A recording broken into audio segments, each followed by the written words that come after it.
Dumi na, no? Kung kung tuwing kailan naman dapat nililinis yung mga ganyan? Every 15K odo lang, bossing. Every 15K.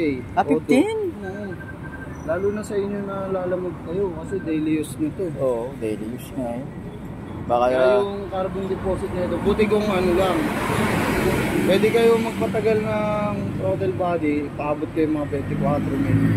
Kung yung motor nyo, pang-trabaho lang. Trabaho-bahay lang, no? Oo. Pero kung pang... Di bago lang naman ako naglalamog. Kung pang-deliver nyo. Pero nagra-rides din kasi yan, kaya ganun. Ay, sarado. Ganun.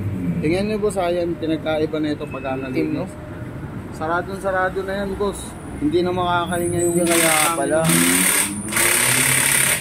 Kumbaga, yung airflow ng throttle body mo, sarado na dahil dito. Kaya pala may narinig ko, hindi na normal yun talaga, no?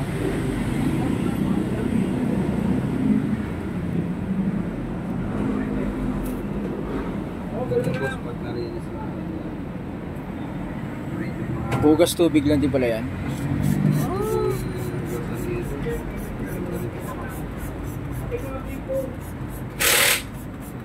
Hindi pwede boss na sarado yun. Kasi nandito ng ano. Ano bang tawag nito, sir? Ang tawag yung boss, idle screw. Yan yung pinaka-minor mo. Ngayon, ito naman yung throttle body mo. Ito yung nagsusupply ng gas. Ito naman yung magsusupply ng gas papunta sa cylinder ito.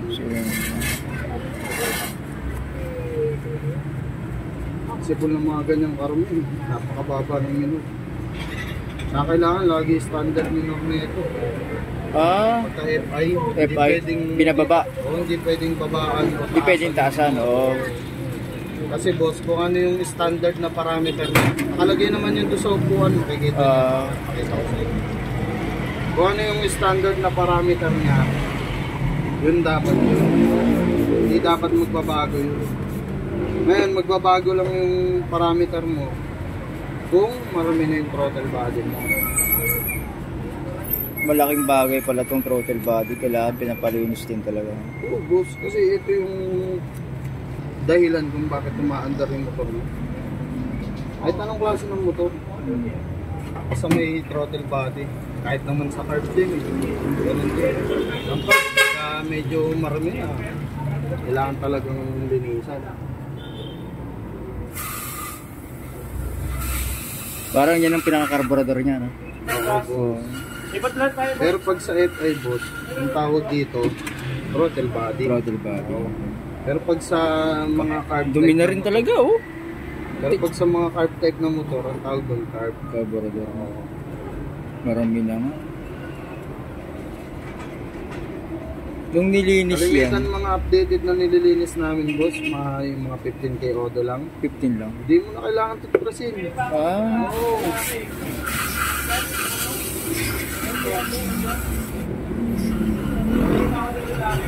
Ito kailangan pang tuturasin. Parang kapal ng dumi, kapal, diba?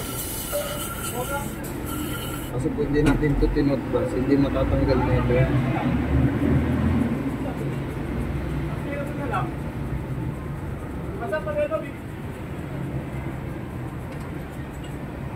Bakit? Ako,